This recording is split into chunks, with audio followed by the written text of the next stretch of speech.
السلام علیکم ناظرین، آپ دیکھ رہے ہیں پروگرام سوال اور میں ہوں مصباح سے۔ پروگرام کے آغاز میں بات کریں گے برطانیہ، کینیڈا اور فرانس سمیت دنیا کے 14 ممالک نے اسرائیل کی جانب سے جو ہے وہ مقبوضہ مغربی کنارے میں نئی یہودی بستیوں کے قیام کی جو منظوری ہے اس کی شدید مذمت کی ہے، اور ان ممالک نے اسرائیل سے مطالبہ کیا ہے کہ وہ اس فیصلے کو فوری طور پر واپس لے۔ اس پر بات کریں گے، اور اس کے ساتھ ساتھ جو ہے وہ امریکی جریدے دی جیو پالیٹکس کے مطابق پاکستان میں سرگرم دہشت گرد تنظیم ٹی ٹی پی افغانستان میں موجود امریکی ہتھیاروں کے ذریعے پاکستان میں سیکیورٹی فورسز اور شہریوں کو نشانہ بنا رہی ہے، اور رپورٹ میں بتایا گیا ہے کہ خیبر پختونخوا کے مختلف علاقوں میں جو ہونے والی دہشت گردی ہے ان کارروائیوں میں جدید امریکی جو اسلحہ ہے وہ استعمال کیا جا رہا ہے۔ اس کے ساتھ ساتھ ہم بات کریں گے، چونکہ آج 25 دسمبر ہے، پوری قوم جو ہے وہ بابا ملت کا دن منا رہی ہے، اور اس کے ساتھ ساتھ جو ہے وہ آج مسیحی برادری بھی اپنا جو قومی تہوار ہے وہ سیلیبریٹ کر رہی ہے۔ تو وزیر اعظم شہباز شریف نے کرسمس کی تقریب میں خطاب کرتے ہوئے کہا ہے کہ کسی اقلیتی شہری کے ساتھ ناانصافی یا زیادتی ہوئی تو قانون پوری طاقت سے حرکت میں آئے گا۔ پروگرام کے آخری حصے میں ہم ڈیبیٹ کریں گے۔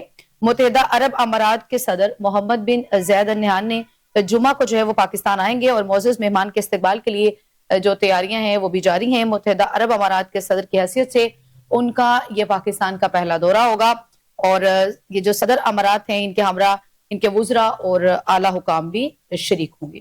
یہ تمام تر موضوعات ہماری آج کی ڈیبیٹ کا حصہ ہوں گے، اور ان پہ مدلل گفتگو کرنے کے لیے میرے ساتھ اسٹوڈیو میں موجود ہیں احسن زیاد صاحب، سینئر انالسٹ ہیں، قومی اور بین الاقوامی امور پر گہری نظر رکھتے ہیں۔ فرسٹ آف آل السلام علیکم احسن زیاد صاحب۔ سب سے پہلے تو ہم بات کریں گے برطانیہ، کینیڈا اور فرانس سمیت دنیا کے 14 ممالک ہیں جنہوں نے اسرائیل کی جانب سے جو مقبوضہ مغربی کنارے میں یہودی بستیوں کے قیام کی جو منظوری دی گئی ہے انہوں نے اس کی شدید مذمت کی ہے، اور کہا ہے کہ ان ممالک سے یہ مطالبہ کیا ہے کہ وہ اس جو فیصلہ ہے اسے وہ فوری طور پر واپس لے۔ کیا کہیں گے آپ؟ جی، یہ بہت اہم ڈیولپمنٹ ہے جو غالباً ایک دن پہلے ہوئی ہے، اور جو کیبنٹ ہے اسرائیل انہوں نے اس کی منظوری دی ہے، اور ویسٹ بینک کے اندر کل ملا کے یہ تقریباً 2 درجن کے قریب ہے، اور اس میں 1 درجن کو یعنی 13 کے قریب میں مجھے جہاں تک یاد پڑ رہا ہے کہ یہ یہودی بستیاں جن کے قیام کے لیے منظوری دی گئی ہے، اور ایک ایسے موقع کے اوپر کہ جب آپ کو پتا ہے کہ فلسطین کے ایشو کے اوپر ایک بہت بڑا تنازع جو ہے دنیا میں اس وقت موجود ہے، اور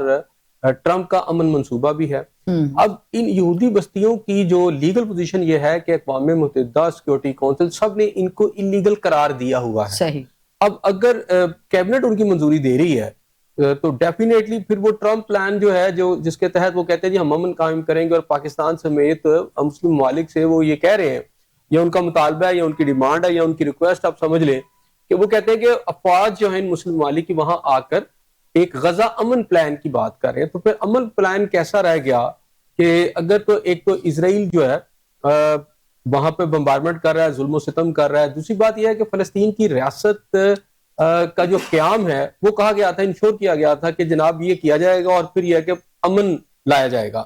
اچھا، اس میں ایک چیز یہ بھی تھی کہ چلے پہلے آپ فوج اتار لیں، اور اس میں تھا کہ ڈس آرمامنٹ یعنی ڈس آرم کرنا ہے آپ نے اس کو، حماس کو اور فلسطینیوں کو جو گروپس ہیں وہاں پر جو لڑے فلسطین کی بدماشی کے خلاف اور اس کے ظلم و ستم کے خلاف، ایک عجیب سی بات ہے کہ ان کو پہلے ڈس آرم کرنا ہے۔ اچھا، جو اسرائیل نے یہ منظوری دی ہے بنیادی طور پر اس منصوبے کو ہی سمجھے کہ بلڈوز کر دیا ہے جو کہ ٹرمپ لایا امن کا منصوبہ۔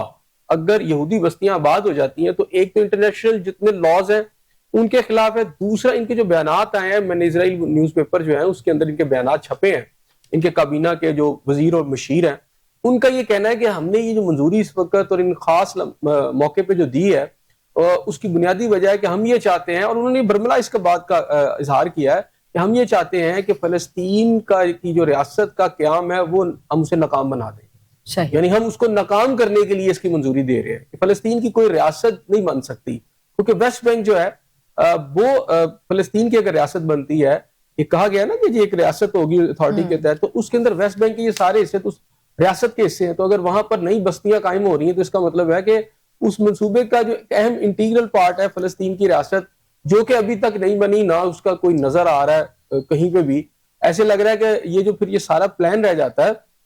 تو یہی بات جو گارنٹی دی ہے مغربی ممالک نے دی ہے، کیونکہ آپ کو پتا ہوگا کہ اس وقت جو ٹرمپ نے پلان دیا تھا اس کے اندر آپ کو پتا ہے کہ جو وہاں اتھارٹی بنائی جا رہی ہے وہ ٹرمپ کے انڈر جو اتھارٹی بنے گی اس کے اندر بہت سارے مغربی ممالک کے بھی جو ریپرزینٹیٹیو ہیں ان کو لایا جائے گا. اس میں ٹونی بلیئر ہیں برٹن کے پرائم منسٹر, ان کو کہا گیا تھا کہ یہ اس کے اندر ان کا بھی ایک رول ہوگا. تو یہ تمام اہم رول تھے بیسیکلی ان مغربی ممالک نے ادا کرنے تھے. لیکن اب جب کہ وہ وہاں پر اس سارے منصوبے کو بلڈوز کر رہے ہیں اسرائیلی جو ہیں, اور باقاعدہ ان کی کیبنٹ کی منظوری سے وہ کر رہے ہیں, تو اب اس کا مطلب یہ ہو گیا کہ اب برملا طور پر اور بالکل واضح طور پر اس سارے منصوبے کو ناکام بنانے کے لیے اسرائیل جو ہے خود پورا ایک اس نے موو کر دیا. احسن صاحب, آپ نے کہا کہ اس کو جو ہے وہ اقوام متحدہ نے بھی غیر قانونی قرار دیا ہے. یہ جو غرب اردن کا ایک علاقہ ہے, اس سے بھی اقوام متحدہ نے جو ہے وہ یہ اسرائیل کے حوالے سے یہ کہا ہے کہ یہ مقبوضہ ہے, اسے بھی غیر قانونی قرار دیا ہے. لیکن اس کے متعلق وہ کرتا کچھ بھی نہیں ہے. پریکٹیکلی اقوام متحدہ کا بھی تو ایک رول ہے نا, لیکن وہ اس میں بھی اپنا کوئی رول پلے نہیں کرتا. اچھا, یہ علاقہ کا اسی کو ویسٹ بینک کہتے ہیں نا, اسی کو ویسٹ بینک کہتے ہیں. یہ اردن کے پاس تھا, اور اس کی اردن آپ اگر 1967 کی جو عرب اسرائیل جنگ ہے, اور پھر غالباً 70s کے بھی ایک عراق کے اندر 71 میں غالباً ایک اور جنگ لڑی گئی 71 یا 73 کے اندر. تو اس سے پہلے یہ جو آپ یہ سمجھ لیں کہ بیت المقدس تھا, اس کا کنٹرول اور پلس جو علاقہ تھا یہ ویسٹ بینک, یہ تھا اردن کے پاس. صحیح, ٹھیک ہے. جب یہ تقسیم کی گئی تھی, میں اب تھوڑا سا آپ کو بتا دیتا ہوں کہ 1947 میں جب یہ بڑی طاقتیں اکٹھی ہوئیں اور پھر 48 میں اسرائیل بنایا گیا, تو اس وقت اس علاقے کے 2 حصے بنائے گئے. اس میں 53% یا 54% جو ہے وہ اس میں اسرائیل کو دے دیا گیا, حالانکہ آبادی کی شرح اس کی بہت کم تھی. اور یہ جو ویسٹ بینک تھا اور یہ جو باقی اچھا اس کے اندر جو تھا خاص طور پر غزہ کا علاقہ, یہ مصر کے انڈر تھا, یعنی اس کے کنٹرول میں تھا, اور ویسٹ بینک اردن کے پاس تھا. اور بیت المقدس جو تھا, جسے آپ سمجھ لیں, آپ یروشلم کہہ لیں, بیت المقدس کہہ لیں, اور مین اس کا وہ ہیڈ کوارٹر تھا, اور ساتھ ویسٹ بینک کا علاقہ اردن کے پاس تھا. یہ تھا ہی اردن کے کنٹرول کے اندر, ٹھیک ہے. لیکن جب عرب اسرائیل کی جنگ ہوئی تو اس نے یہ علاقہ بھی قبضے میں لے لیا, اور تب سے اس کے اوپر قابض ہے. اور اس کے اوپر اس کا جو قبضہ ہے یہ کیونکہ قابض ہے, تو اب یہ نئی بستیاں اگر کرتے ہیں تو اسی لیے انٹرنیشنل جو لاز ہیں, کیونکہ یہ تنازع پھر اس کے بعد جو ہے بڑھ کر سامنے آ گیا. اور اگر آپ شروع کا اسرائیل دیکھیں تو اس کے پاس تو بہت تھوڑی سی جگہ تھی, لیکن اس جنگ کے بعد اس نے گولان ہائٹس جو ہیں وہ علاقہ بھی کیا, غزہ پہ بھی قبضہ کر لیا, ویسٹ بینک میں بھی گھس گیا. اچھا, ویسٹ بینک جو ہے یہ اردن کے ساتھ لگتا ہے, ٹھیک ہے, وہاں پر ان کی لڑائی بھی ہوئی. لیکن اس کے بعد یہ ہے کہ جب یہ قبضہ ہوا ہے تو وہاں پر فلسطینیوں کی بہت بڑی تعداد تھی, لیکن گریجولی وہاں بستیاں بساتے اس کا بھی ایک پلان اس طرح کر دیا گیا, اس کو آپ یوں سمجھے کہ چنکس کے اندر وہ علاقہ بن گیا. ویسٹ بینک بڑا علاقہ ہے, لیکن ایک اس کو چنکس کے اندر کر دیا, مختلف چنکس ہیں, اور اس کے اندر جو مین چنکس ہیں, اور اس کے اندر آپ یہ دیکھ لیں کہ اس میں کچھ جگہ پر آبادی ہے فلسطینیوں کی, اور بہت زیادہ جگہوں پر اسرائیلی باہر سے لا کے بسائے گئے ہیں. ان کے گھروں سے انہیں نکالا گیا, ان کی بستیوں سے انہیں نکالا گیا, وہاں پر قتل عام کیا گیا, ان کی زمینوں پر قبضہ کیا گیا, ان کی معاش پہ قبضہ کر دیا گیا, اور پھر ان کو وہاں سے نکالا گیا. اچھا, دھکیلا گیا. اچھا, پھر یہ ہے کہ اب ان کو جو باقی رہ گئے ان کو جزیرہ نما ایریاز میں بانٹ دیا گیا ہے, بیچ میں سڑکیں اس انداز میں نکالی گئی, یہودی بستیاں ہیں, فوج کھڑی ہے ان کی اسرائیل کی, یوں عملاً قبضہ وہاں پر بھی انہی کا ہے. تو اب یہ تھا کہ اگر آپ نے کوئی فلسطینی ریاست, اگر اس پر بھی اسرائیل کا قبضہ ہو جاتا ہے, کہ جو کہ نظر آ رہا ہے, اس لیے شور بہت مچا, انٹرنیشنل لاز جو ہے اس کے مطابق پھر اس کو انلیگل قرار دیا گیا, اور اس کے اوپر انہوں نے باقاعدہ طور پر بین لگایا ہوا ہے کہ کوئی نئی بستی جو ہے نہیں بسائی جائے گی. اب اسرائیل کی کیبنٹ جو ہے ان لمحات کے اندر, جبکہ پوری ڈیبیٹ ہو رہی ہے کہ غزہ کے اندر ہم نے امن قائم کرنا ہے, تو وہ انٹرنیشنل لاز جو ہیں, جو گارنٹرز ہیں, انہی کے لاز کے خلاف وہ آ گیا. انہوں نے اپروول دے کے انہوں نے کہا جی ہم مزید بستیاں بسائیں گے اس جگہ سے, یعنی مزید بستیوں کا مطلب یہ ہے کہ فلسطینیوں کو ان کے علاقوں سے نکالیں گے. ایسے سب جہاں پہ جہاں پہ اکثریت ہے فلسطینیوں کی, یہ جو غرب اردن والا ایریا ہے جس کی ہم بات کریں, 86% وہاں پہ جو ہے وہ فلسطینی ہے, اور 14% جو ہے وہ اسرائیلی ہے. لیکن اس تمام ایریا کے اوپر جو کنٹرول ہے وہ اسرائیل کا ہے. تو کیا جہاں پہ اکثریت ہو وہاں پہ بھی کنٹرول نہیں ہوتا؟ دیکھیں میری بات سنیں, اصل بات یہ ہے کہ ویسے تو پورے فلسطین کے اوپر جو تھا, اگر اب شروع میں 1947 سے پہلے دیکھیں تو پورے فلسطین پر صرف فلسطینی تھے. رائٹ. اسرائیلی تو وہ تھے جو آٹومن امپائر کے اندر پورے یورپ سے انہیں نکالا گیا تھا. یہ تو مدد کی اپیلیں کرتے ہوئے آئے تھے. اس وقت یہاں پاسپورٹ بھی تو جو تھا وہ آٹومن امپائر سے چلتا تھا, ان کے پرمٹ کے بغیر کوئی آ نہیں سکتا تھا, ان کی اجازت کے بغیر. تو تو انہوں نے پناہ دی تھی آٹومن امپائر نے جیوز کو کہ آپ یہاں پر آ جائیں. پورے جو یعنی فرسٹ ورلڈ وار کے بعد یا سیکنڈ ورلڈ وار کے بعد دیکھیں آپ کے جرمن کے اندر فرسٹ ورلڈ وار کے بعد تو خاص طور پر انہیں پورے یورپ میں مار پڑ رہی تھی, اور یہ کشتیوں میں اور دیگر ذرائع سے یہ وہاں فلسطین میں پہنچتے تھے, پھر وہ ان کو اجازت دیتے تھے, یہاں انہوں نے بسنا شروع کیا. پھر وہاں پر انہوں نے سمجھے کہ یہ پلان بیسیکلی یہ برٹن کا ہی پلان ہے. برٹن نے یہ پلان بنایا, ان کے پاس دو تھا, ایک تو یہ تھا کہ یورپ میں ان کو کہیں بسایا جائے, ٹھیک ہے, پھر برٹن نے یہ پلان کیا کہ ان کو اس جگہ پہ بسا دیتے ہیں یعنی فلسطین کے اندر. یہ سارا کیا دھرا برٹن کا اپنا کیا دھرا ہے. اچھا, انہوں نے وہاں پر ان کو بسایا, اور جب بسایا بھی گیا تو ان کی آبادی اتنی زیادہ نہیں تھی اس وقت. ہوا یہ کہ برٹن نے ساتھ مل کر قتل عام, بیسیکلی برٹن اور اس وقت کی مغربی ممالک کی جو فورسز تھی وہ انٹر ہوئیں, انہوں نے یہاں قتل عام کیا فلسطینیوں کا, اور ان کی مدد کر کے ان کو بہت سارے علاقوں پر قبضہ کروایا. یعنی یہ آپ سمجھے کہ فرسٹ ورلڈ وار کے دوران ہی یہ سارا سلسلہ شروع ہو رہا تھا. 47-48 میں آ کر یہ پھر مزید جب پیک پر آیا, اسرائیل کا وجود جو ہے 48 میں جب ہوا, یعنی اس کو قائم کیا گیا کاغذوں کے اندر, اقوام متحدہ نے یہ کیا سیکورٹی کونسل نے, اس کے بعد اس کو تسلیم کیا گیا. پھر دوبارہ سے آپ یہ سمجھ لیں کہ مغربی ممالک کی فورسز نے وہاں پھر قتل عام کیا, اور یہ سلسلہ آج تک جاری ہے, کر کے فلسطینیوں کو ان کے علاقوں سے دھکیلا. اچھا, دھکیلتے دھکیلتے جو علاقے دو رہ گئے, وہ یہ رہ گیا تھا, ایک رہ گیا تھا آپ کا غزہ.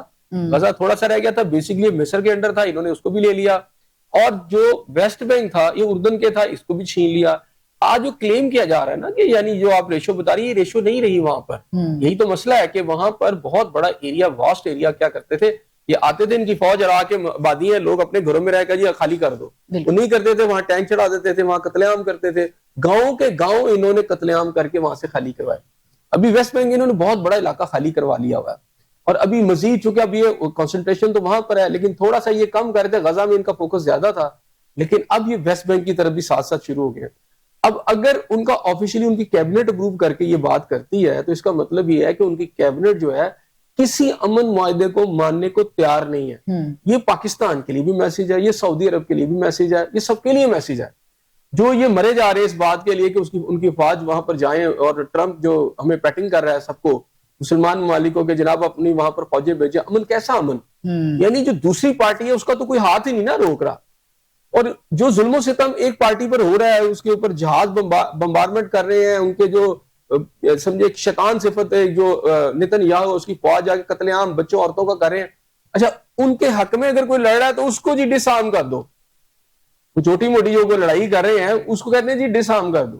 اور یہ بھی جا کے فورسز یہی ہے کہ ان کا اسرائیل کی مرضی ہے کہ ان کے ساتھ لڑائی یہ کرے گا. اچھا, ایسی صورتحال میں خود وہ مزید قبضے کی بات کر رہے ہیں.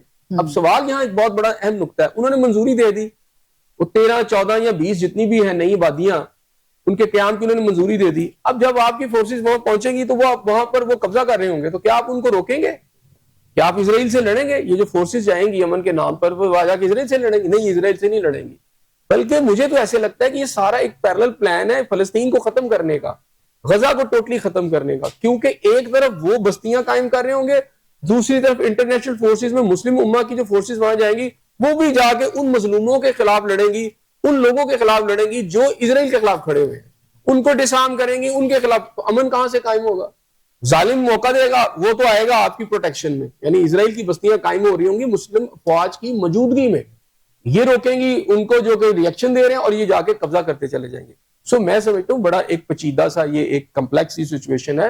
مسلم امہ کے ممالک کو غور سے دیکھنا ہوگا کہ ہم کسی ایک بہت بڑے ٹریپ میں جا رہے ہیں. ٹرمپ ایسے نہیں تعریفیں کر رہا, آج امریکن میگزین لکھ رہے ہیں, برٹن کے آپ کے آرٹیکلز لکھے جا رہے ہیں, اور لیڈرشپ کے اوپر ایون مسلم ممالک کی لیڈرشپ کے بڑے بڑے قابل لوگ ہیں جی یہاں پر. یہ سارا کیا ہے؟ یہ آپ کو ٹریپ کر رہے ہیں سارا. ایسے صاحب, ٹرمپ کے امن منصوبے کے حوالے سے جو انہوں نے امن منصوبہ دیا وہ بھی ہم نے دیکھا, وہ کھٹائی میں پڑ گیا, اس پہ بھی کسی قسم کا کوئی امن قائم ہوتا ہوا نظر نہیں آ رہا. لیکن فلسطین کی اب یہ پالیسی ہے جنگ اور قبضہ, اور یہ سارا یہ تو اسرائیل کی یہ پالیسی ہے, تو پھر اس کو روکا کیسے جا سکتا ہے؟ چونکہ وہ امریکہ جو خود کو انسانی حقوق کا علمبردار بھی کہتا ہے, اور وہ کہتا ہے کہ میرے سے زیادہ تو انسانیت کا دکھ کی درد کسی کو نہیں ہے. پھر ٹرمپ صاحب کہتے ہیں کہ میں نے امن منصوبے کا ایک پلان بھی دے دیا, لیکن اس پلان کے اوپر تو کوئی عمل درآمد ہوتا ہوا نظر نہیں. ایون کیا عوام میں بتا کہ پالیسیز آپ دیکھ لیں. دیکھیں مصباح, آپ کو میں نے کئی دفعہ اس اپنے پروگرام میں یہ بات کی ہے کہ یہ بیسیکلی امن ان کی ریکوائرمنٹ ہی نہیں ہے. امن ان کی ان کا ٹارگٹ ہی نہیں ہے, ان کا مدعا ہی نہیں ہے ٹرمپ کا امن. ٹرمپ نے اقتدار سنبھالتے ہی ایک دھمکی دی پہلے کہ میں مڈل ایسٹ کو جو ہے ایک جہنم میں بدل دوں گا, ٹھیک ہے, اور اگر میری بات نہ مانی گئی, اگر جو ہے یہ جو حماس ہے یہ ڈسارم نہ ہوئی اور یہ جو گروپس ہیں لڑے اسرائیل کے خلاف, اگر یہ باز نہ ہے. اور ساتھ اس نے اگلا پلان یہ دیا تھا کہ جی ہم غزہ کے اندر جو تباہ حال ہو گیا ہے اس کو ہم نئے سرے سے تعمیر کریں گے, اور وہاں پر ہم بڑی انویسٹمنٹ ہوگی, بڑی شاندار بلڈنگز ہوں گی, اور یہ دنیا کی ایلیٹ وہاں پر آئے گی. رائٹ. اور وہ وہاں کے جو فلسطینی ہیں وہ صاف طور پر اس پلان میں کہیں پہ بھی نہیں. اور اس نے خود کہا کہ یہ جو 20-25 لاکھ لوگ رہ گئے ہیں اس کو مصر لے لے یا اردن لے لے, صحیح, اور تعمیر نو کے بھی پیسے دیں, یعنی یہ مسلم ممالک اس کی تعمیر نو کے پیسے بھی دیں. صحیح, یہ اس نے حکم جاری کیا. صحیح. اچھا, پھر اس کے بعد اس نے, اگر آپ دیکھیں تو اس کے پلان کے مطابق چیزیں ہیں. امن تو بیچ میں ایک ڈرامہ ہے, اور ڈرامہ ہے کہ ڈس آرم کر کے فلسطینیوں کو, حماس کو وہاں سے نکالا جائے, جو کوئی بچ جائے وہ اتنے کے بچ جائیں جتنے کہ ان کی مرضی کے مطابق چلیں. اور یہ منصوبہ بیسیکلی ٹرمپ کا ہے جس میں تھا کہ ان کی عورتوں بچوں کو قتل کر کے ان سے علاقے خالی کرائے جائے, زمینیں خالی کرائی جائے. یہ وہی منصوبہ تھا جب امریکہ بنا تو ریڈ انڈینز کا قتل عام کیا گیا. آپ آسٹریلیا میں جاتے ہیں تو اوریجن کے جو بندے تھے وہاں پر ان کو مارا گیا آسٹریلیا کے اندر. یہ جو گورا ہے نا, اس کی جو خاص پلاننگ ہے, جب یہ قبضہ کرتا ہے تو یہ قتل عام پشتے کے پشتے لگا دیتا ہے. وہاں کے مقامی لوگوں کو جو نہیں مانتے یہ قتل عام کرتے ہیں. یہ بڑے شفاق لوگ ہیں. یہاں پہ بھی یہ انہوں نے پلان یہ کیا ہوا ہے, اور ساتھ ساتھ وہ اپنا ایجنڈا آگے بڑھا رہے ہیں. ویسٹ بینک کو قبضہ کر رہے ہیں یہودی بستیوں کے ساتھ. نئی بستیوں کے قیام کی منظوری کا کیا مطلب ہے, اور باہر سے لا کے یہودی وہاں بسا دیے جائیں گے, علاقہ ویسے ہی قبضے میں آ جائے گا. کون سی فلسطینی ریاست؟ اور وہ خود کہہ رہے ہیں کہ ہم نے یہ کر اسی لیے رہے کہ فلسطینی ریاست کا اگر کوئی قیام رہ بھی جاتا ہے پریکٹیکلی تو اس کو بھی ہم ختم کر دیں. ظاہری بات ہے جب اسرائیلی وہاں پر گھستے چلے جا رہے ہیں ویسٹ بینک کے اندر تو غزہ تو ویسے ہی ختم کر دیا. انہیں پتا ہے غزہ کو بالکل انہوں نے ساؤتھ میں گھسیڑ دیا سب کو, ٹھیک ہے. وہاں کی جو حالت ہے وہ سب کے سامنے ہے. اب ویسٹ بینک کا علاقہ رہ گیا. اب ویسٹ بینک کے اندر بھی نئی بستیاں جب آ جائیں گی تو اس کا مطلب ہے اب یہ سیکنڈ فیز میں آ گیا.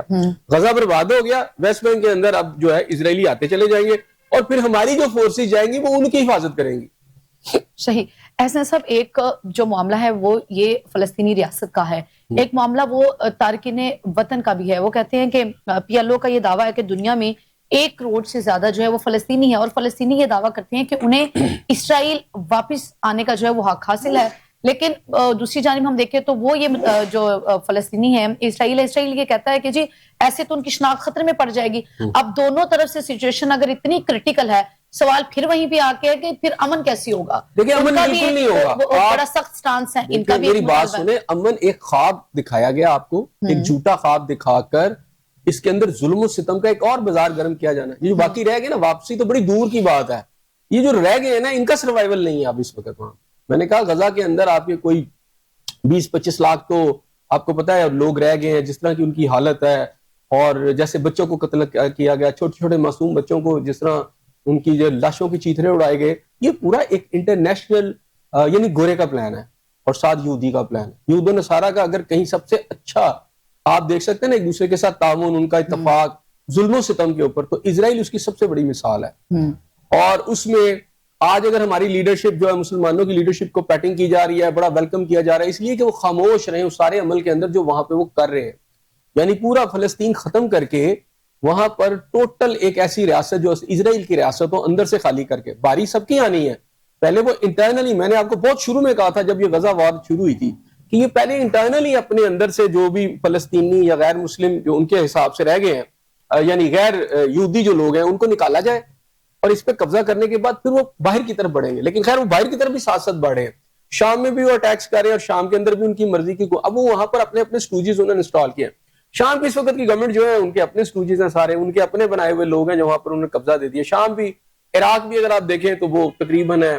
باقی عربوں کی جو صورتحال ہے وہ سعودی عرب آپ دیکھ لیں, آپ قطر دیکھ لیں, وہ سارے ان کے سامنے سر مسجود ہیں, بلکہ سر تسلیم خم کیے ہوئے ہیں. ان کو مجھے نہیں لگتا کہ کوئی اب ریزلٹس رہ گئی ہے. اب جو تھوڑا سا ایک نظر آ رہا تھا پچھلے کچھ ماہ کے اندر کہ شاید پاکستان جو ہے وہ شاید آگے آ کے آنکھیں نکالے گا, ان کو دیکھے گا, لیکن وہ بالکل ایک دم ٹوسٹ ہو گیا, سب کچھ چینج ہو گیا. اب تو ایسے لگ رہا ہے یہاں پر ایک ایسا بیانیہ بنایا گیا ہے کہ جس کا مقصد یہ ہے کہ ہم نے جا کے شاید وہ کام کرنا ہے کہ جو اسرائیل چاہتا ہے ہم سے. تو یہی ہمیں واضح نظر آ رہا ہے. ایسے صاحب یہ تو یہود و نصارہ کا پلان ہے جو آپ بھی بتا رہے ہیں کہ کامیاب ہوتا ہوا نظر آ رہا ہے، بلکہ کافی حد تک وہ کامیاب ہو بھی گئے ہیں. امت مسلمہ کا پلان کیا ہے اس ساری سچویشن؟ امت مسلمہ کا کوئی پلان نہیں.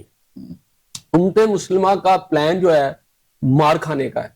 مار کھا رہے ہیں یہود و اور نصارہ ان کو پیسے دے رہے ہیں. مثلا آپ 1000 آپ دیکھیں نا کتنے ٹریلین ڈالر جو ہے تقریباً آپ سمجھے کہ 6 ٹریلین ڈالر انہوں نے کہا تھا. 10 ٹریلین ڈالر جو ہے اس وقت سعودی عرب دے چکا ہے. 1 ٹریلین ڈالر میں 1000 بلین ڈالر، 1000 بلین ڈالر صرف 1 ٹریلین ڈالر میں، اور 10 ٹریلین ڈالر جو ہے وہ صرف امداد کے طور پر سعودی عرب نے دی اس اسلحے کو چلانے کے لیے، اس اسلحے کو بنانے کے لیے جو اس نے آگے اسرائیل کو دی.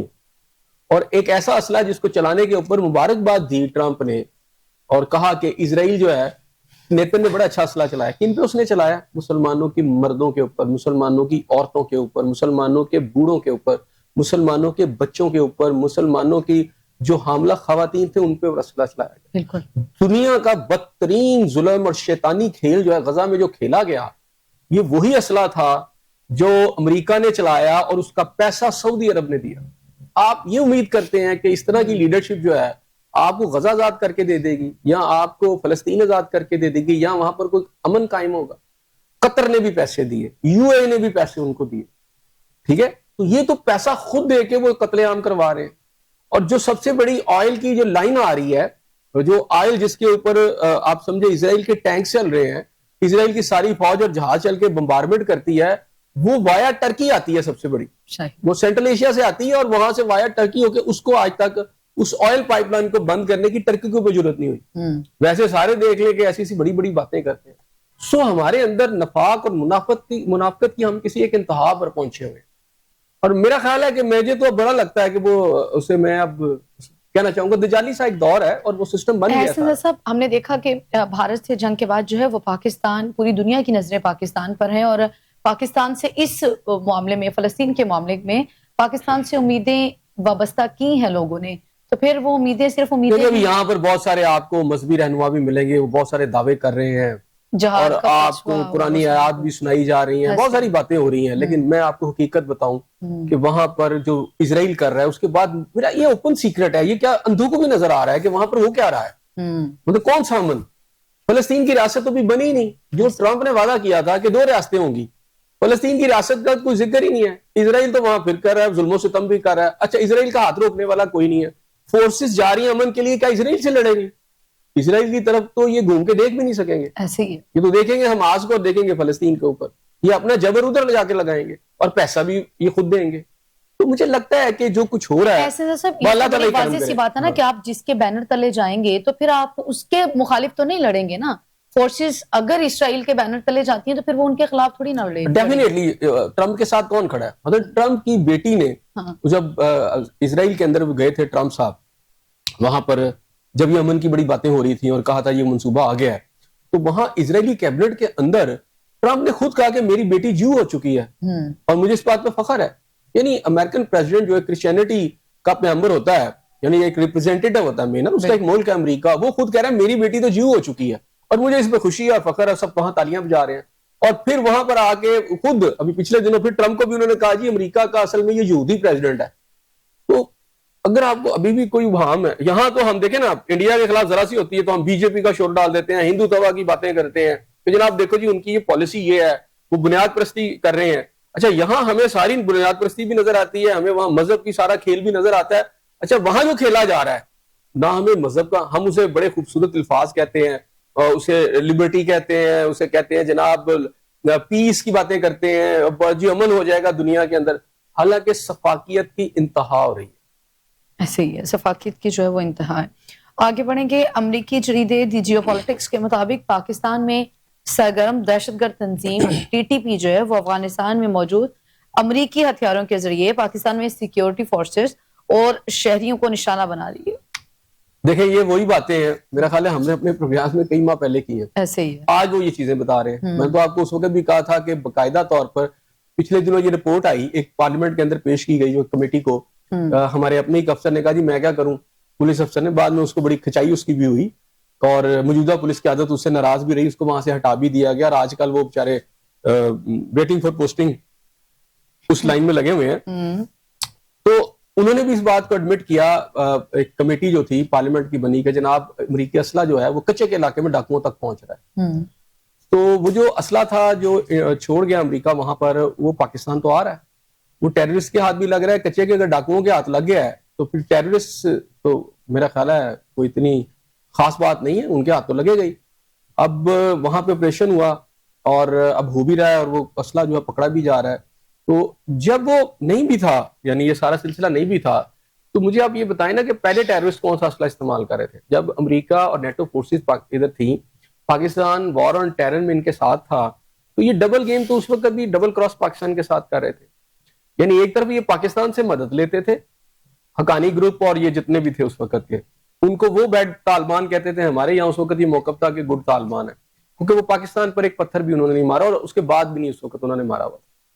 لیکن اس کے ساتھ ساتھ ٹی ٹی پی جو تھی, تحریک طالبان پاکستان, اس کے واضح ثبوت ہے کہ اس کو بنانے والا امریکہ کی چھتری میں بھارت ہے.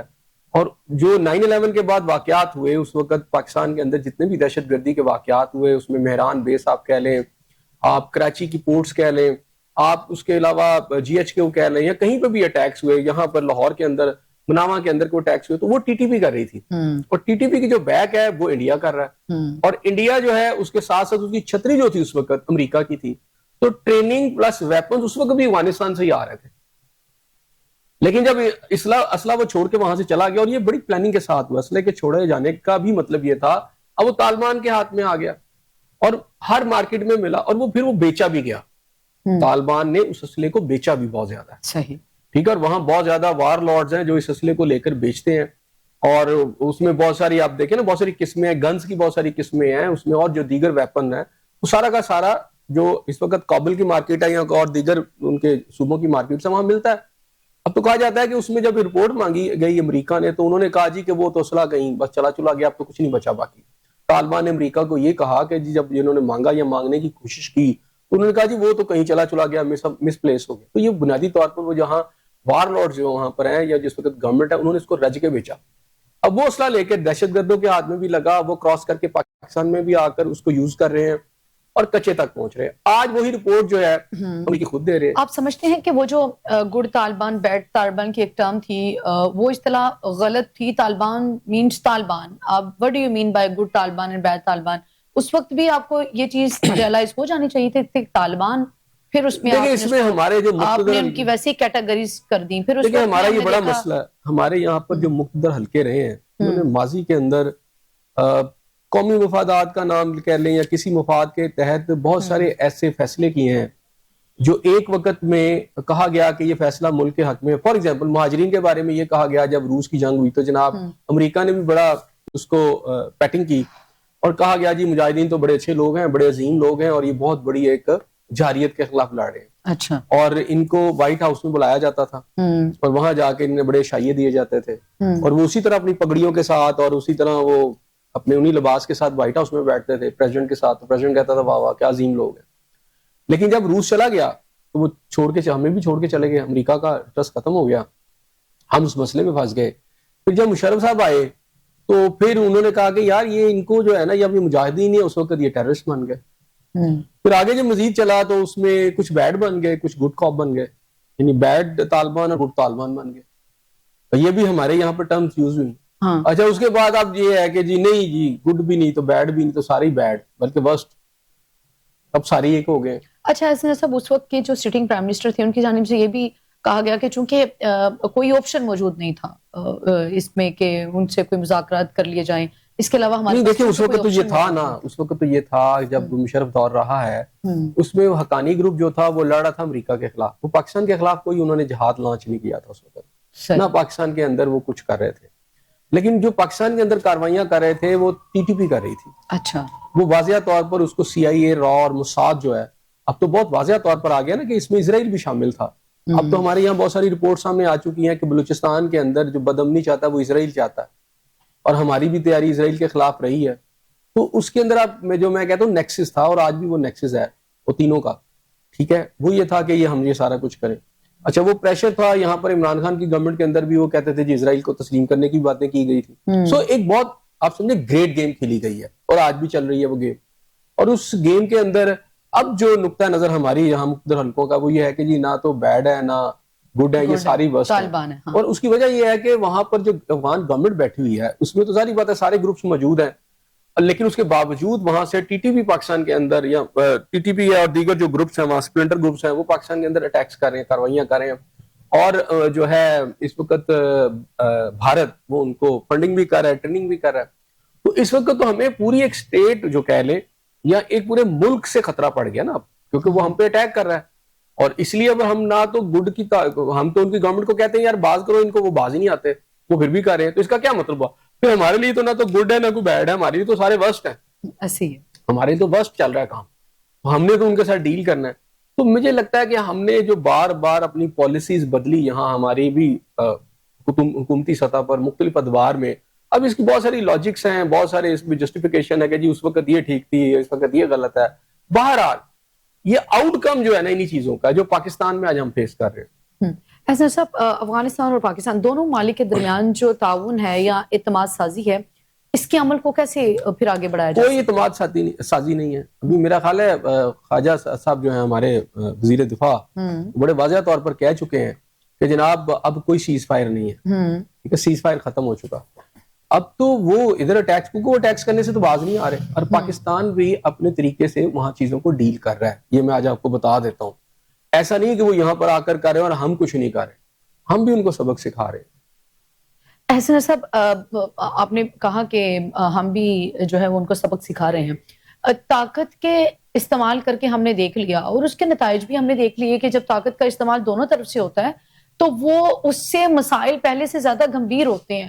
تو جب ایک بات طے ہے کہ ڈائیلاگ, مذاکرات یا بات چیت آپ کے مسئلے کا حل ہے, پھر اس کے بعد دونوں طرف سے ایک طرح ہماری جانب سے تو یہ کہا گیا کہ ایک دفعہ دو دفعہ ٹیبل ٹاک, لیکن افغانستان ٹیبل ٹاک کی طرف نہیں آتا. تو اگر طاقت کے استعمال کی بات آپ کر رہے ہیں تو وہ تو ہم نے ماضی میں بھی کر کے دیکھ لی, پھر ہمیں اس کے نتائج بھی بھگتنا پڑے, پھر ہم نے دیکھا کہ مسائل تو پہلے سے زیادہ گمبھیر ہو چکے ہیں. یہی ہم ان کو سمجھا رہے ہیں نا, اور یہی ان کے ساتھ ٹیبل پر جو ٹاک آج تک ہوئی ہے یہی ہے کہ آپ بھارت کی پراکسی کیوں بن رہے ہیں. پاکستان میں مثلا اس کو براہ راست ضرورت نہیں ہو رہی کہ وہ سرحد کراس کر کے بندے ادھر بھیجیں, وہ اگر آ رہا ہے تو وہ افغانستان کے تھرو آ رہا ہے. ہم یہی تو ان کو سمجھا رہے ہیں, لیکن جب وہ نہیں سمجھ رہے, وہ آ کے بندے مار رہے ہیں, تو کیا کریں گے؟ مثلا ڈاکو اگر آ کے لوٹ رہا ہے سڑک کے اوپر, تو کیا آپ اس کو کہیں گے بیٹھو پہلے پھولوں کا یار ٹیبل میں چائے منگواتا ہوں, تو بیٹھتے ہیں کوئی ڈسکشن کرتے ہیں. ٹھیک ہے, یہ مذاکرات کرنا جو ہوتا ہے یہ اس وقت ہوتا ہے کہ جب کوئی اس کے لیے تیار ہو. جب کوئی دہشت گردی کر رہا ہے, جب آپ کے خلاف آ کے آپ کے لوگوں کو مار رہا ہے, تو وہاں پھر مذاکرات نہیں ہوتے, وہاں دونوں آپشن یوز کیے جاتے ہیں. وہاں قاتل کو, حملہ آور پر اس کو جواب بھی دیا جاتا ہے اور پھر اس کو سمجھایا, جو باقی بھی ان کو سمجھایا جاتا ہے. اور یہاں پہ اس لیے ہم سمجھا رہے ہیں کہ بھائی باز آ جاؤ. اچھا وہ باز ہی نہیں آ رہے, وہ ٹیررزم کر رہے ہیں اور کئی جگہ پہ مذاکرات کی پیش. تو اب ہم یہ بیٹھے رہے کہ جناب ہم ان کے خلاف کوئی کاروائی نہیں کریں گے, وہ آ کے ہمیں مارتے رہے جی ہم تو مذاکرات کریں گے. مذاکرات بھی یہ نہیں ہوتا, ہر مسئلے کا حل یہ ہوتا ہے کہ جنگیں ہوتی ہیں لیکن اینڈ ہوتا ہے مذاکرات پہ, وہ ٹھیک ہے, لیکن جنگیں ہوتی ہیں. یہ نہیں کہہ سکتے کہ پھر تو دنیا میں کبھی کوئی جنگ ہی نہ ہو, دنیا میں کوئی لڑائی نہیں ہو سکتی کہ سب کچھ سارے مذاکرات ہی کر لیں. تو جب ایک فریق مذاکرات نہیں کرنا چاہتا, جب ایک فریق دہشت گردی کرتا ہے, جب ایک فریق جو ہے حملہ کر دیتا ہے, جب ایک فریق بددیانتی کرتا ہے, جب ایک فریق کسی قانون کی پاسداری نہیں کرتا, تو اس کے خلاف کھڑے ہو کے لڑنا پڑتا ہے. ورنہ تو اب میں کہتا ہوں کہ جو اسلام کے اندر جتنے غزوات اس کی ضرورت ہی نہیں تھی, تو ان کے ساتھ تو مذاکرات ہو سکتے تھے. کیونکہ جب وہ ظلم کرتے ہیں, حملہ کرتے ہیں, تو پہلے آپ لڑتے ہیں. صحیح. جب آپ لڑتے ہیں تو دوسرا مجبور ہوتا ہے آپ کے ساتھ مذاکرات کرنے. ایسے نہیں ہوتا کوئی مذاکرات پر آپ سے تیار ہو جائے. اس میں کوئی دو رائے نہیں ہے. مذاکرات پہ یہ تیار کر رہے ہیں نا, اسرائیل کو منا لینا مذاکرات پہ, کون سے مذاکرات؟ لیکن وہ ٹیبل ٹاک نہیں کرتا نا, وہ ظلم کر رہا ہے. اس میں کوئی دو رائے نہیں ہے کہ افغانستان کی جو سرزمین ہے وہ پاکستان کے خلاف دہشت گردی کے لیے استعمال ہوتی ہے, اور یہ بڑی واضح بات ہے. لیکن کیا ہم سارا ملبہ افغانستان کے اوپر ڈال دینا, ہمیں تھوڑی سی حقیقت پسندی کو نہیں تسلیم کرنا چاہیے؟ ایسے جہاں پہ ہم یہ کہہ رہے ہیں کہ ہمیں خارجی مسائل کا سامنا ہے, تو کیا ہمیں داخلی مسائل کا سامنا نہیں ہے؟ داخلی مسائل ہمارے ہیں. آپ سمجھتے ہیں, میں وہی پوچھ رہی ہوں کہ اگر داخلی مسائل ہیں ہمیں, تو ہمیں ان کی طرف توجہ مرکوز کرنی چاہیے. چلیں آج جو ابھی رپورٹ آپ نے بتائی ہے ایک سیکنڈ رپورٹ آپ نے بھی بتایا کہ وہ کہہ رہے جی کہ افغانستان کا اسلحہ پاکستان میں استعمال ہو رہا ہے دہشت گردی کارروائیوں میں, تو پھر ہم تو نہیں جا رہے اسلحہ لے کے امریکہ کا وہاں پر دہشت گردی کرنے کے لیے, ان کا اسلحہ استعمال ہو رہا ہے نا یہاں پر. اس کا مطلب ہے ٹیررزم تو وہ یہاں پہ کریں. ہمیں جو داخلی مسائل کا سامنا ہے یہ اس بات پر مہر ثبت کر دی انہوں نے کہ وہ جو داخلی مسائل ہمیں نظر آ رہے ہیں وہ ان کی وجہ سے. اب مشترکہ دشمن بھی ہے دونوں ممالک کا اعزاز صاحب, افغانستان اور پاکستان کا کوئی, تو کیا اگر کوئی مشترکہ دشمن ہے دونوں کا تو پہلے اس سے نمٹ لیں پھر آپس میں لڑ لیں؟ میرا خیال ہے کہ کوئی مشترکہ دشمن نہیں ہے. اچھا, اگر ہے تو وہ انڈیا ہی ہے, لیکن ایک جو سٹوج بنا ہوا ہے نا افغانستان, ان کے ہاتھ میں ایک سٹوج بنا ہوا ہے, ایک اعلیٰ کار بنا ہوا ہے, اور اس کے لیے وہ امداد لے رہا ہے یا کچھ بھی کر رہا ہے یا وہاں کی وہ قیادت کر رہی ہے. تو یہاں مسلمان بھائی ہیں تو پھر ان کو دین کے بارے میں سوچنا چاہیے نا سارا.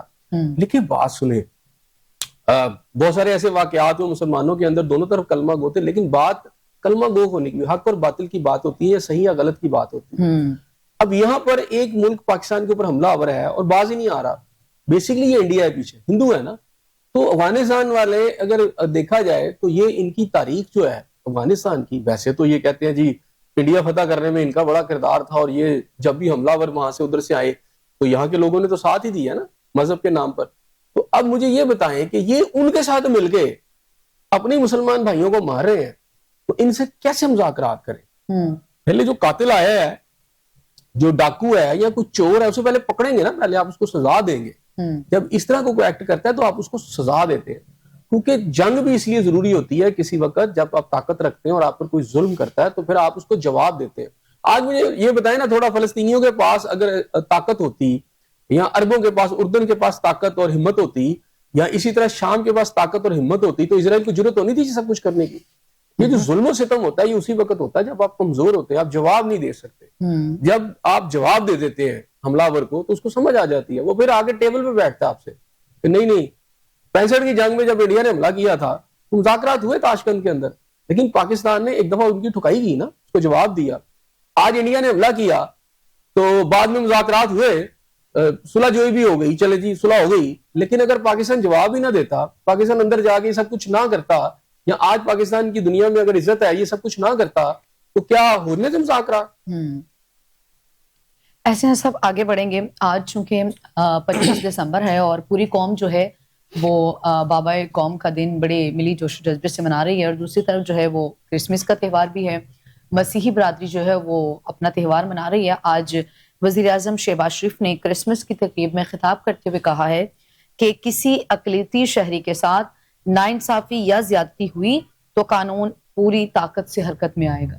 دیکھیں, میں تو کرسمس پر ایک تو یہ ہے کہ مسیح بھائیوں کو ضرور اس میں کہتا ہوں کہ ان کا ایک اچھا ہے دن. تو بہرحال میں آج بات کروں گا قائد اعظم محمد علی جناح کی, بانی پاکستان کی, جو مجھے آج بہت کم نظر آیا ہمارے میڈیا کے اوپر. ان کے افکار, ان کی ذات جو آج ہمیں ڈسکس کرنی چاہیے تھی. بالکل ٹھیک ہے نا, کہ وہ ایک ایسی غیر معمولی شخصیت تھے جو صدیوں میں کوئی ایک پیدا ہوتی ہے. بالکل. اور آج اگر ہم مرہون منت ہیں تو ایک ایسے ملک جو ہے اس کے اندر رہ رہے ہیں, اور ان کے مرہون منت اس لیے ہیں کہ قائد اعظم کے پاس کوئی فوج نہیں تھی, قائد اعظم کے پاس کوئی ریاست موجود نہیں تھی, لیکن وہ ایک ریاست وجود میں لے کر آئے بغیر فوج کے. ایک ایسی ریاست وجود میں لے کر آئے جو کہ ایک معجزے سے کم نہیں تھی. اور ان کے ساتھ کون سے لوگ تھے؟ عام پبلک تھی, عام عوام, جنہوں نے اتنا اپنی استقامت دکھائی. اور یعنی شہیدوں کی لمبی لائنیں ہیں, اللہ تعالیٰ سب کو جنت الفردوس میں اعلیٰ مقام عطا فرمائے. تو ایک پاکستان وجود میں آ گیا, ایک ایسی جگہ جہاں ہمارے پیارے نبی صلی اللہ علیہ وسلم نے کہا تھا یہاں سے مجھے ٹھنڈی ہوا آتی ہے. تو وہ جو اس جگہ کے اوپر پاکستان کا وجود کوئی معمولی بات نہیں ہے. اور میں آج آپ کو بتاؤں کہ یہ بھی بالکل ایک رازوں میں سے راز ہے. اب اس کا راز کیسے آشکار ہوتا ہے دنیا کے اوپر, یہ آگے چل کے پتہ چلے گا. لیکن آپ مجھے ضرور اس بات پر تھوڑا سا کریڈٹ ضرور دیں کہ میں آج آپ کو ایک چیز باور کرا رہا ہوں جی جی کہ دو ریاستیں جو ہیں بیک وقت جو ہے دنیا پر وجود میں آئیں, ایک پاکستان اور ایک اسرائیل. آپ کو پتہ ہے کہ ہر جو مرض ہوتا ہے اس کی دوا اللہ تعالیٰ نے پہلے سے رکھی ہوتی ہے, یہی کہا جاتا ہے نا بالکل کہ ہر مرض کی جو دوا ہے اللہ تعالیٰ نے اس سے پہلے اس کا علاج جو ہے نا رکھا ہوتا ہے. بالکل. اور کوئی ایسا مرض نہیں ہے جس کی دوا نہ ہو. بالکل. 1948 میں اسرائیل بنتا ہے, 1947 میں پاکستان بنتا ہے. یہ کس کے بنیاد ہے اس کا؟ کلمہ طیبہ لا الہ الا اللہ محمد رسول، اور وہ صہیونیت کی ریاست ہے. یہ یاد رکھیے گا کہ اسرائیل کا تریاق پاکستان ہے. ٹھیک ہے یہاں پالیسیز بہت ساری بدلتی رہی، یہاں بہت سارے مد و جزر آئے، لیکن آنے والے وقت میں آپ کو نظر آئے گا کہ یہ ایک تریاق ہے، یہ اینٹی ڈاٹ ہے. یہ اس کا جس کا اس وقت ظلم و ستم جو ہے اس سے مڈل ایسٹ بھر چکا ہے، اور اسی کی پالیسیاں بہت ساری جنگ و جدل آپ کو جو مڈل ایسٹ میں نظر آ رہی ہے اس کے پیچھے یہی کہ اسرائیل ہے بیٹھا ہوا. تو پاکستان کے وجود میں آنا اور پھر قائد اعظم محمد علی جناح جیسی ایک میں سمجھتا ہوں بلند پایا شخصیت آج پوری قوم کو انہیں یاد کرنا چاہیے تھا. لیکن شاید آج ہم کرسمس کو زیادہ یاد کر رہے ہیں اور قائد اعظم کا اس طرح ذکر ہی نہیں ہوتا. بالکل مجھے نہیں اپنی لیڈرشپ کے آج تقاریب اور خطابات میں قائد اعظم زیادہ کہیں فوکس نظر آئے. ٹھیک ہے، رہ گیا آپ کی اقلیت ہے جو ہے کرسچن یہاں پر ہے، یا چاہے وہ سکھ ہیں یا چاہے کوئی اور ہے، وہ پاکستان کے شہری ہیں، ان کا بھی اتنا ہی حق ہے جتنا باقیوں کا ہے. ان کی حفاظت بھی ریاست کی ذمہ داری ہے، حکومت کی ذمہ داری ہے اور ہونا چاہیے. لیکن اب یہاں ایسا بھی نہیں ہونا چاہیے کہ ابھی آج میں ایک بیان پڑھ رہا تھا ایک یہاں پنجاب کی ایک شخصیت کا، انہوں نے کہا جی سکھوں کے لیے ہم نے جو ہے ٹریفک چلان جو ہے اس کے حوالے سے یعنی ہیلمٹ کے حوالے سے ہم نے یہ کہا جی ان کو ہیلمٹ ہم نے ان سے پابندی استثنا قرار دے دیا کیونکہ وہ خاص طرح سے ان کے ٹربن باندھتے ہیں تو جی اس وجہ سے وہ ہیلمٹ نہیں پہن سکتے. تو یہاں تو علماء بھی پہنتے ہیں بھائی، جو یہاں کے رہنے والے انہیں بھی استثنا دے دیں، انہیں بھی دے دیں نا. اب یہ کیا بات ہوئی، ان کو تو آپ دے رہے ہیں تو جو اپنے ان کو دے نہیں رہے. میں یہ صرف یہ کہہ رہا ہوں کہ آپ کی جو پالیسیز ہونی چاہیے ریاست کی سب سے پہلے آپ کے اپنے لوگوں کے حوالے سے ہونی چاہیے. بالکل ان کی بھی حفاظت ہونی چاہیے، ان کا بھی پورا رول ہے، ان کو بھی موقع ملنا چاہیے. لیکن جو آپ کے اپنے ہیں ان کا بھی تو سوچے نا بھائی، آپ ان کا کیا کر رہے ہیں اس وقت، ان کی حفاظت کتنی ہو رہی ہے. تو میں سمجھتا ہوں کہ ہم کوئی منافقانہ رویے سے نکلنا پڑے گا بھائی. یہ بڑی خوشائند بات ہے کہ نو ڈاؤٹ حسن صاحب I totally agree with your views کہ آپ یہ کہہ رہے ہیں کہ آپ اقلیتوں کے ساتھ کوئی ناانصافی ہوتی ہے تو قانون پوری طرح جو ہے وہ حرکت میں آئے گا، لیکن جو آپ کی میجورٹی ہے ان کے ساتھ قانون کہاں تک کھڑا ہے.